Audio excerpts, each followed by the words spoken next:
오늘 우리에게 주신 하나님의 말씀은 전번주에 이어서 사도행전 11장 19절부터입니다. 사도행전 11장 206쪽에 있습니다. 19절부터 사도행전 11장 19절부터 마지막 절까지 30절까지 교독하겠습니다. 그때에 스데반의 일로 일어난 환란으로 말미암아 흩어진 자들이 베니게와 구브로와 안디옥까지 이르러 유대인에게만 말씀을 전하는데 그 중에 구브로와 구레네 몇 사람이 안디옥에 이르러 헬라인에게도 말하여 주 예수를 전파하니 주의 손이 그들과 함께 하심에 수많은 사람들이 믿고 주께 돌아오더라. 예루살렘 교회가 이 사람들의 소문을 듣고 바나바를 안디옥까지 보내니 그가 이르러 하나님의 은혜를 보고 기뻐하여 모든 사람에게 굳건한 마음으로 주와 함께 머물러 있으라 권하니 바나바는 착한 사람이요 성령과 믿음이 충만한 사람이라. 이에 큰 무리가 주께 더하여지더라. 바나바가 사울을 찾으러 다소에 가서 만남에 안디옥에 데리고 와서 둘이 교회에 1년 동안 모여 있어 큰 무리를 가르쳤고 제자들이 안디옥에서 비로소 그리스도인이라 일컬음을 받게 되었더라. 그때 선지자들이 예루살렘에서 안디옥에 이르리니 그 중에 아가보라 하는 한 사람이 일어나 성령으로 말하되 천하에 큰 흉년이 들리라 하더니 글라우디오 때에 그렇게 되리라. 제자들이 각각 그 힘대로 유대에 사는 형제들에게 부조를 보내기로 작정하고 이를 실행하여 바나바와 사울의 손으로 장로들에게 보내지니라. 아멘. 오늘 또 실시간 유튜브를 통해서 선한 이웃의 기도의 향연 속에 새벽을 깨운 우리 성도님들 모두에게 여호와 샬롬 지키시는 하나님의 평강과 풍성한 은혜를 축복합니다. 영하 8도 아무 거리낌 없이 나오신 여러분에게 우리 하나님은 더 큰 믿음으로 축복하실 줄 믿습니다. 오늘 본문은 스데반의 순교 이후에 흩어져서 많이 뿔뿔이 이리저리 다 디아스포라처럼 흩어져 있는데 많은 무리 중에 갈릴리 북부로 향했던 자들이 그 활동과 특별히 안디옥의 최초의 이방인 교회가 세워진 그런 사연들을 바나바의 활약상이라고 합니다. 그래서 그 바나바는 다소에 가 있던 바울을 청하여서 사울이 바울로 이제 개명을 하죠. 안디옥 교회에서 공동 목회를 하게 되는 그 과정입니다. 그래서 오늘 본문을 4가지 단계별로 첫 단계가 안디옥의 복음 전파에 있었고 안디옥의 복음 전파를 앞장서는 자가 바나바가 그 활성화됨으로 그래서 바나바가 바울과 함께 공동 사역, 협동 사역을 이루는 과정에서 안디옥 교회의 헌신의 내용을 담고 있습니다. 사도행전에 안디옥이 2군데 나오는데 비시디아 안디옥과 수리아 안디옥. 그래서 여기는 지금 오늘 본문은 수리아 안디옥을 말합니다. 예루살렘에서 약 450km, 여기서 부산 정도 그런 거리죠. 그 위치한 그 비시디아 안디옥, 그 수리아 수도로서 당시 약 50만의 인구로 로마 제국을 통치하는 로마 제국에서 보면 3번째 도시라고 알려져 있습니다. 여기는 동서문화가 혼합되어 있어서 전체 인구의 한 5분의 1 정도가 유대인으로 구성되어 있었는데 그 유명한 로마 황제 갈리굴라의 잔혹사가 유대인들을 학살을 한 그런 곳이기도 합니다. 바나바는 다소에 가 있는 사울을 먼저 찾습니다. 같이 협동하기 위해서. 그래서 24절 말씀, 바나바는 착한 사람이요 성령과 믿음이 충만한 사람이라. 이에 큰 무리가 주께 더하여지더라.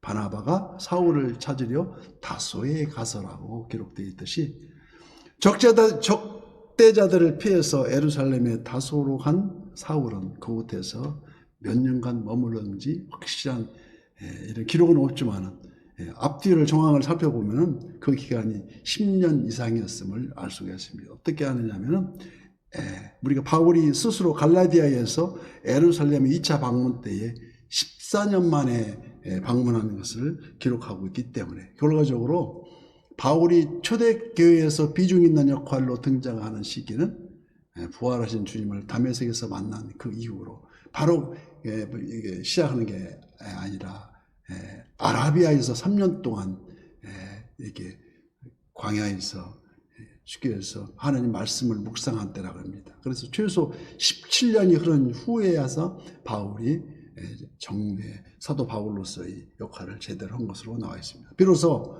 안디옥에서 제자들은 크리스찬, 그리스도인이라는 불려지어 있고 그리스도를 따르는 당이라는 의미도 있지만 그 자체를 뜻하는 바 매우 크다고 할 수 있습니다. 우선 예루살렘 교회로부터 교회의 정당성, 합법성을 인정받았었고 또 다른 의미는 이제 기독교가 안디옥에서 유대교와 전혀 구별되는 새로운 종파로 부각되었다는 것입니다. 하지만 문제점은 신형 종교로서 로마 제국의 보호를 받지 못하고 여전히 박해의 대상으로서 유대교와의 갈등. 어떤 갈등입니까? 유대교는 신약 성경은 경전으로 인정하지 않고 지금도 구약, 토라, 창세기, 출애굽기, 레위기, 민수기, 신명기 이 5경만 자기들의 경전으로 인정하는 교과로서 실제적으로 이를 심도 있게 고려한 바울의 흔적이 여러 군데 남아 있습니다. 신약은 구약의 완성으로서 그래서 한 예를 들어서 보면은 창세기 3장 15절 말씀에 인간의 원죄에 대해서 하나님이 사탄을 꾸짖는 장면이 나옵니다.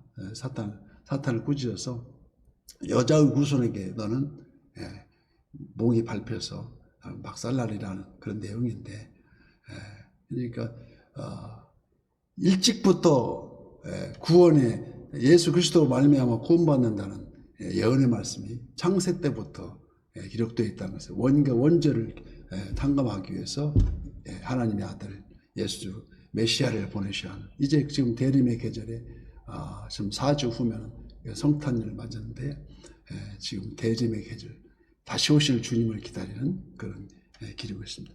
구약은 신약의 이렇게까지의 모든 원초적인 기본의 이런 진리이고 신약은 구약으로 말미암아 이루어졌다고 이 문제는 한편 로마 당국은 기독교를 유대교의 한 분파로 이해하고 있었습니다. 이방인 백부장 고넬료의 집에 성령과 동시에 구원의 흉표가 임하게 된 것을 우리는 알 수 있습니다. 그 후로 복음의 불길이 가속화되어서 그 불길은 이방인 마을로 또 마을로 계속 번져갔습니다. 27절 말씀과 같이 그때의 선지자들이 예루살렘에서 안디옥에 이르니 스데반 집사 순교 이후에 흩어졌던 몇 사람이 안디옥에 들어가서 복음을 전하기 시작했는데 단지 몇 사람일 뿐임에도 놀랍도록 수많은 사람이 계속 복음을 받아들이고 구원을 얻었다는 말씀입니다. 이 복음의 능력이 아니고는 전혀 불가능한 일이 지금 이루어지고 있다는 것입니다. 오늘 본문은 그 이유를 한 문장으로 표현하는데 어떤 문장입니까? 21절 말씀입니다. 주의 손이 그들과 함께 하심에 수많은 사람들이 믿고 주께 돌아오더라.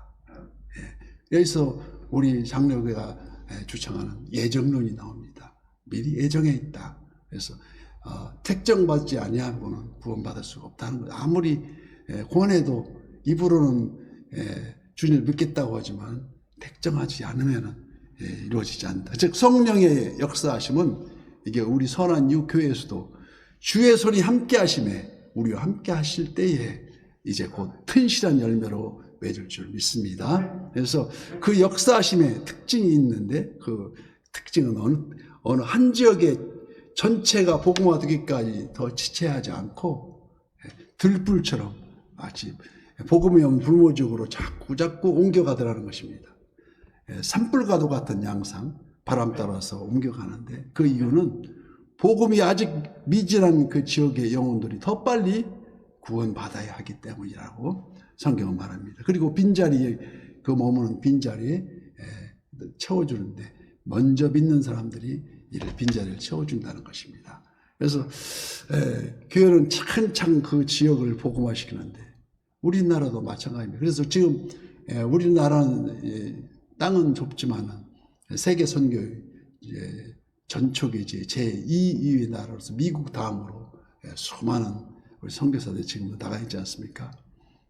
살펴보면 아주 1910년도에 우리가 한일합방으로 주권을 잃어버리는데 그 이전에 25년 전 1885년도에 먼저 선교사, 의료 선교사 알렌이 입국에 먼저 해서 고종 황제의 제가를 받고 제중원으로 지금 세브란스 병원이지 않습니까? 그 병원을 제중원을 담당해서 했는데 거기에 그 다음에 1886년에 청춘을 바친 청년 언더우드 선교사가 한국에 도착합니다. 그래서 청춘의 사랑이 흘러가는 가운데 언더우드 사랑이 여기저기에 설쳐 있는데 가깝게는 시흥교회도 1014년도니까 이렇게 출발을 해서 언더우드가 세웠었고 그 흔적이 여러 군데 나오는데 그 언더우드가 이제 알렌의 협조를 받아서 이제 고종 황제를 알아내게 되는데 그 당시에 막 그 나라가 막 혼탁해지고 이렇게 당파 싸움이 지날 때 그 친일파, 친노파 막 아주 이완용이 활개를 치던 그 당시에 고종 황제는 독살당하고 와서 무서워서 제대로 이런 밥을 먹지 못하는데 언더우드 선교사가 본국에서 들어온 시리에이션을 고종 황제 여러 차례 갖다 준 적이 있습니다. 그래서 또 그 나머지 민비 우리 황후예요. 왕후는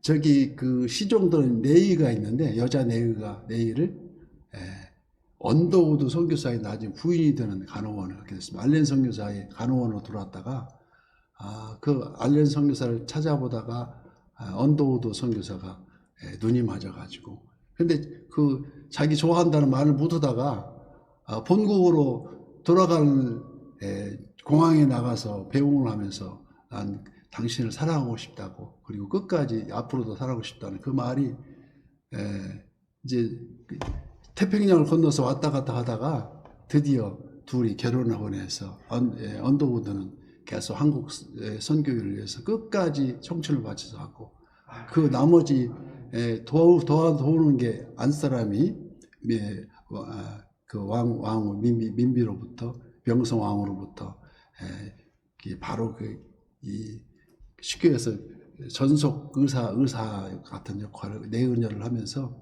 많이 이 역사에 흔적을 많이 남기고 끝까지 막 언더우드가 실험시 마른 이제 노인이 돼가지고도 미국에 가서 유언 남기기를 난 대한민국 땅에 내 뼈를 묻고 싶시다 해가지고 결국 지금 선교사 묘역이 양화진에 있습니다. 그 언더우드 선교사의 묘지가. 그래서 우리가 그 들불처럼 옮겨가는 제일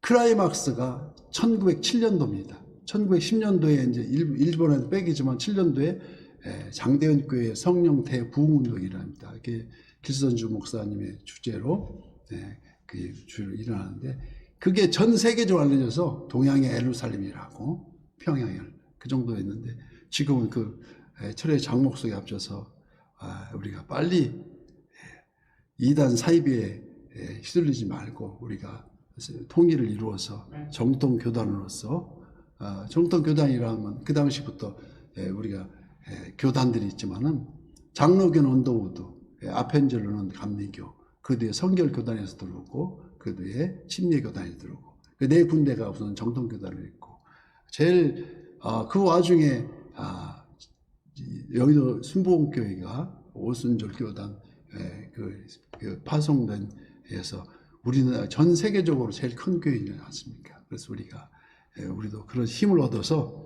선한 이웃교회가 아주 앞으로 나가는 선봉 주력 부대로 큰 도시만을 공략할 수 있는 전진하는 게 아니라 후속 부대가 들어와서 차근차근 점령해가는, 그래서 야간에 옥상에 올라가서 사방 둘러보면 십자가로 타도록하지 않습니까? 우리도 그러한 이방 성교의 전초의 교두보가 되어서 수리아 안디옥 교회 거점으로 복된 소식이 열방으로 퍼져나가는 것 같이 바나바와 사울이 기독교 역사가 최초의 선교사라 할 수 있습니다. 그래서 그들에게 맡겨진 일은 또 다른 교도를 확보하는 일로서 비시디아 안디옥, 빌립보, 데살로니가, 베레아, 고린도 교회 등 이 모두 수많은 교회가 이 수리아 안디옥을 거점으로 해서 확보된 교회임을 우리가 알 수 있습니다.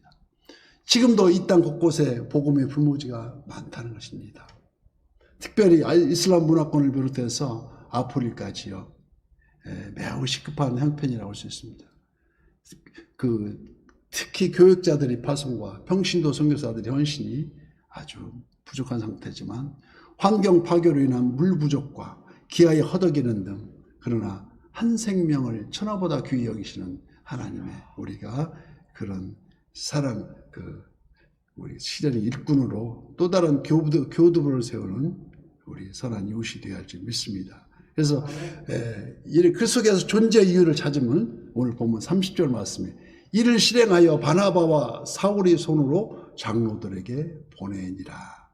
이처럼 그리스도인이란 세상을 쫓는 사람들이 아니라 하나님의 방식으로 예수님 닮기를 간절히 원하면서 순례자의 꾸준한 길로 주님의 뜻대로 살아가기를 원하는 자들이라는 것입니다. 그래서 오늘 또 새벽을 깨우면서 우리의 중심이 하나님 말씀으로 충만히 채워지고 육신이 장막에 머무는 한 도리어 하나님의 뜻을 이루어드리는 기회가 될 수 있도록 우리 모두가 선한 이웃의 교두보가 될 수 있도록 하나님이 함께 하셨어야 하고 되돌아보는 우리 모두가 되시기를 예수님 이름으로 축복합니다.